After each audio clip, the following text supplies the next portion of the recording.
So hello guys, today we gonna start JEE advance and mains के लिए जो हम टॉपिक पढ़ेंगे इट्स बेसिक है। मतलब तुम्हारे CBSE के हिसाब से जो भी तुम्हारा बोर्ड है उस हिसाब से भी तुम्हें बहुत काम आएगा। The topic is complex numbers. ये कुछ बच्चों को हार्ड लगता है। आई डोंट नो तुम्हारा क्या सीन है, बट स्टिल मतलब जितने मैंने बच्चों के रिव्यूज़ लिए उस हिसाब से तो ये उनके लिए हार्ड चैप्टर साबित होता है। मतलब हार्ड नहीं कहेंगे, मतलब प्रॉब्लम सॉल्विंग में दे हैव थोड़ी डिफ़िकल्टीज़ आ जाती है। कुछ डाउट्स होते हैं बच्चे के जो क्लियर नहीं कर पाते, तो मैं चाहूँगी कि इस वीडियो में वो क्लियर हो। So let's start. Complex numbers होते क्या हैं, पहले तो ये बताओ। The complex numbers are expressions of the form a plus iota b, जहाँ पे ये जो a b है ये तो बिलोंग करता है हमारे रियल नंबर को, और जो आयोटा होता है that is not a real number. ये इमेजिनरी नंबर होता है जिसकी वैल्यू होती है √-1। ठीक है, जिसमें से a को हम क्या बोल सकते हैं, रियल पार्ट। ये दोनों तो रियल नंबर को बिलोंग करते हैं, ये हमें आगे समझ में। अब हम इसके पार्ट समझते हैं। ए तो हमारा होता है रियल पार्ट। रियल पार्ट को हम इस तरह से रिप्रेजेंट कर देते हैं, real part of Z, real part of complex number. Z क्या है, कॉम्प्लेक्स नंबर की नोटेशन है जेड। बी क्या है, ये बी हमारा इमेजिनरी पार्ट है जेड का, तो बी को हम क्या लिखेंगे, इमेजिनरी जेड। ये कुछ नोटेशंस होती हैं जो आपको समझ में आनी चाहिए आगे प्रॉब्लम सॉल्विंग के लिए। कोई भी कॉम्प्लेक्स नंबर दो तरीके का हो सकता है, या तो वो इमेजिनरी हो जाए या रियल हो जाए। फॉर एग्ज़ाम्पल कोई भी कॉम्प्लेक्स नंबर है वो प्योरली रियल हो सकता है अगर हमारे जो इमेजिनरी पार्ट की वैल्यू है वो ज़ीरो हो जाए। वो इमेजिनरी हो सकता है अगर इमेजिनरी पार्ट की वैल्यू नॉन ज़ीरो, और वो प्योरली इमेजिनरी भी हो सकता है अगर जो हमारा रियल पार्ट है वो ज़ीरो हो जाए। तो ये कुछ टर्म्स हैं, ये मतलब अगर जो लोग ड्रॉप करके कर रहे हैं, जो भी कर रहे हैं, तुम लोगों ने अगर पहले से कुछ भी थोड़ा बहुत पढ़ रखा है तो इतना तो तुम्हें आता ही होगा। ठीक है, the set are of real numbers is a proper subset of complex. मतलब ये कुछ है कि भाई कॉम्प्लेक्स नंबर्स का ही सेट होता है हमारा real number. Real number starting से स्टार्ट करते हैं, रुको। नेचुरल नंबर्स हैं, ये पार्ट होते हैं होल नंबर्स के। होल नंबर्स इंटीजर्स के पार्ट है, इंटीजर्स रैशनल नंबर्स के, रैशनल नंबर्स रियल नंबर्स के, और ये पार्ट होते हैं हमारे कॉम्प्लेक्स नंबर्स के। ये जो है ये क्या कहते हैं, इसे सबसेट कहते हैं। Subset means a part of example लेके देखते हैं जिससे तुम्हें ढंग से समझ में आए। फॉर एग्ज़ाम्पल हमें दे रखा है 1+2 आयोटा। ठीक है, इसे हम आयोटा बोलते हैं। क्या बोलते हैं, कैसे इसे बोलते हैं, आयोटा। आयोटा, ठीक है। तो इसमें से रियल पार्ट क्या है, समझो हमें z दे रखा है ये, तो रियल पार्ट ऑफ z क्या है, 1, और इमेजिनरी पार्ट z का क्या है जो कि इससे अटैच्ड है आयोटा से, दैट इज़ 2। यहाँ आपको समझ में होगा क्या a और b किसकी बात करी थी। 0 है ये हमारा purely real as well as purely imaginary, लेकिन इसे हम इमेजिनरी नहीं बोलेंगे, या तो ये प्योरली रियल होगा या प्योरली इमेजिनरी होगा, ये दोनों हो सकता है। ठीक है, इनकी वैल्यूज़ देख लेते हैं। आयोटा की वैल्यू होती है -1 का अंडर रूट। आयोटा स्क्वायर हो जाएगा, इसका स्क्वायर है ना, इसका स्क्वायर हो जाएगा, तो क्या वैल्यू हो जाएगी इसकी, 1 -1। ठीक है, आयोटा क्यूब, तो वो इसी में माइनस आयोटा आ जाएगा, और आयोटा की पावर 4 होता है हमारा 1। अंडरस्टूड, इतना आया समझ में। इसकी वैल्यूज़ है, वापस लिखते हैं। आयोटा, एक सेकेंड को टेबल बना देती तुम्हारे लिए।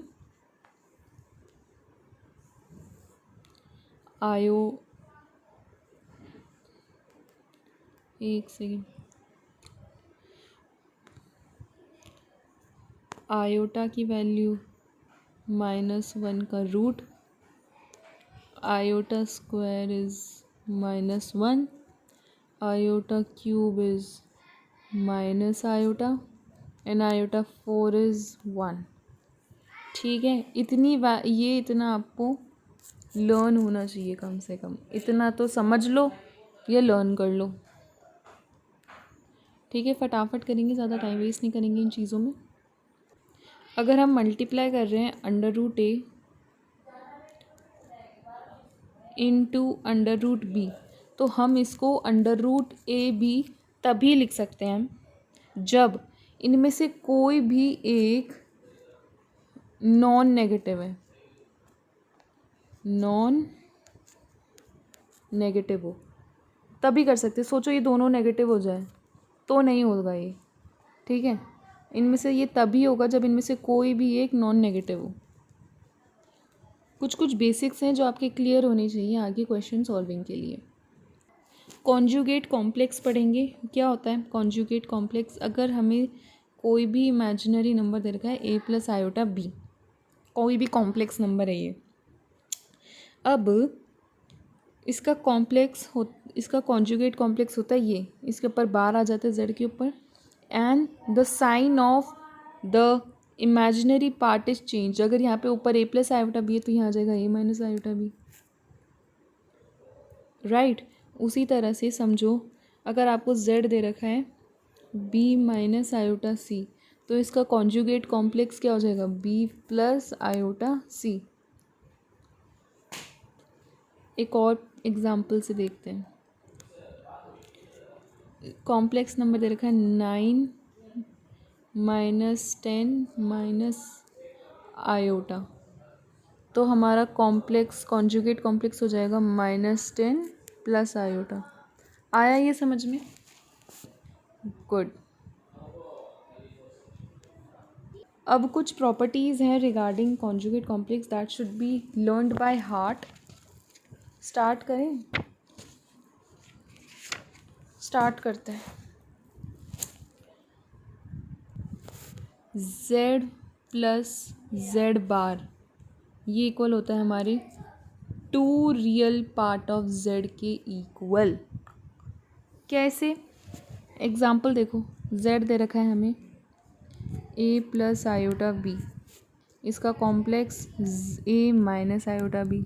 अब दोनों को ऐड कर दो तो ये तो कैंसिल हो जाएंगे, ये क्या आ जाएगा 2 आ जाएगा, तो 2 रियल पार्ट आ गए उसके। तो फटाफट सीधा हम प्रॉपर्टीज़ लिखते हैं, समझ सकते हो तुम खुद एग्जांपल लेके। z + z⁻ is 2 part of real z part.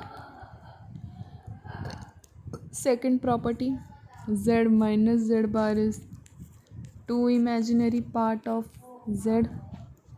3, अगर हम z को z⁻ से मल्टीप्लाई करते हैं तो ये आता है a² + b² which is a real number. Okay, next property देखते हैं, यहीं पे लिख देती हूँ थर्ड की जगह fourth. If z is purely real, अगर हमारा z रियल नंबर है तो z - z⁻ 0 होगा। अगर हमारा z प्योरली इमेजिनरी, प्योर की बात हो रही है यहाँ पे, तो z + z⁻ 0 होगा। ये सब समझने की बात है जो आप मेरे हिसाब से अपने मन में इमेजिन करके आराम से समझ सकते हो किस चीज़ की बात हो रही है, राइट।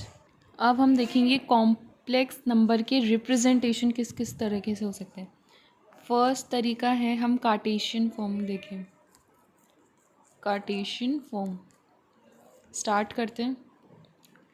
फॉर एग्ज़ाम्पल ये हमारी रियल एक्सिस कहलाती है और दिस इज़ हमारी इमेजिनरी।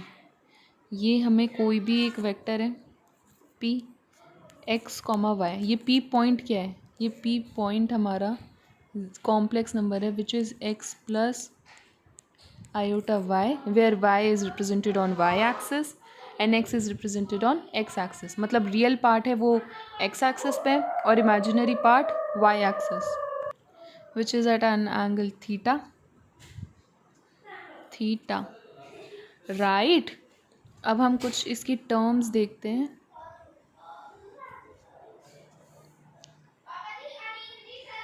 अगर हमें लेंथ ओपी चाहिए तो वो मॉड्यूलस होगा जेड का, मतलब ये होगी ओपी की वैल्यू, ठीक है। तो इसकी वैल्यू क्या आ जाएगी, under root of x square plus y square.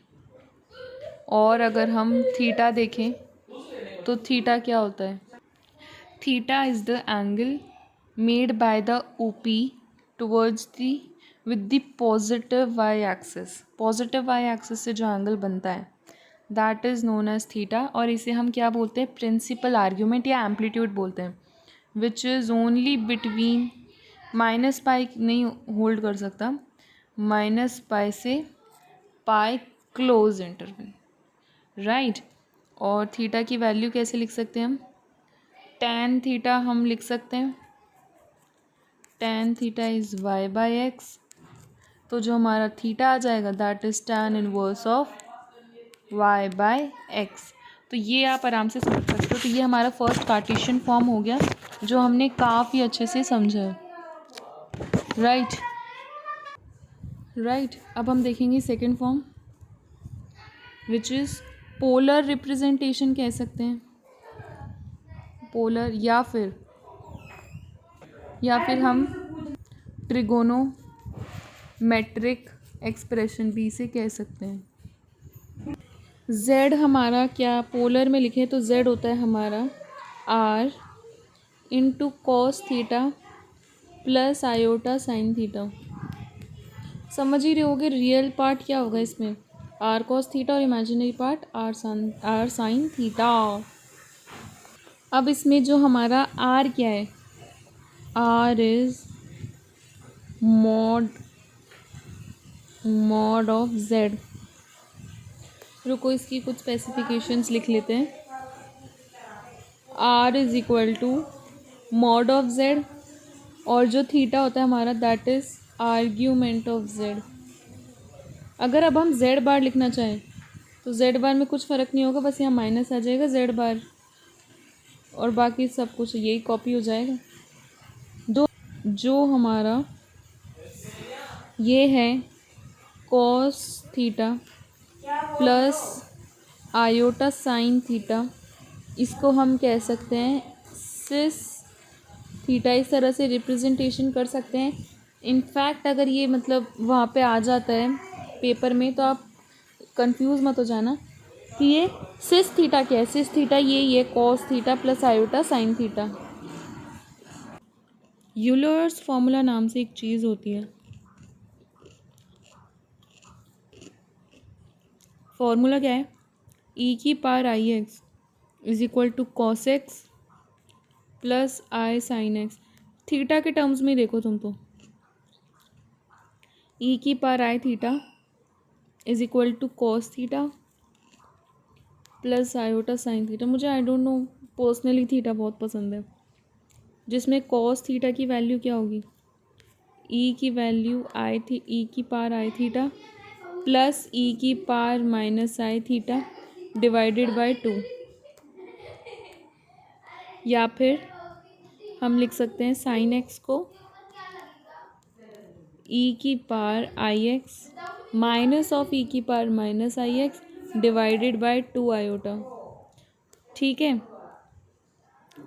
अब हम देखेंगे इसकी third and the last form, exponential form, ठीक है। एक्सपोनेंशियल फॉर्म क्या होती है, z को हम लिख सकते हैं r डॉट ई की पावर आयोटा थीटा, क्या लिख सकते हैं, r डॉट मल्टीप्लिकेशन है इसका मतलब ई की पावर आयोटा थीटा, जहाँ पे मॉड z होता है हमारा r और जो आर्ग्यूमेंट होता है z का दैट इज़ थीटा। ठीक है। अब important terms regarding conjugate complex, अभी थोड़ी बहुत देखी थी, थोड़ी सी और देखेंगे। मॉड, अगर हम कॉम्प्लेक्स कॉन्जुगेट कॉम्प्लेक्स का कॉम्प्लेक्स ले लें, दैट इज जेड आएगा, Z1 बार प्लस Z2 बार, इसको हम लिख सकते हैं Z1 प्लस Z2 का होल बार।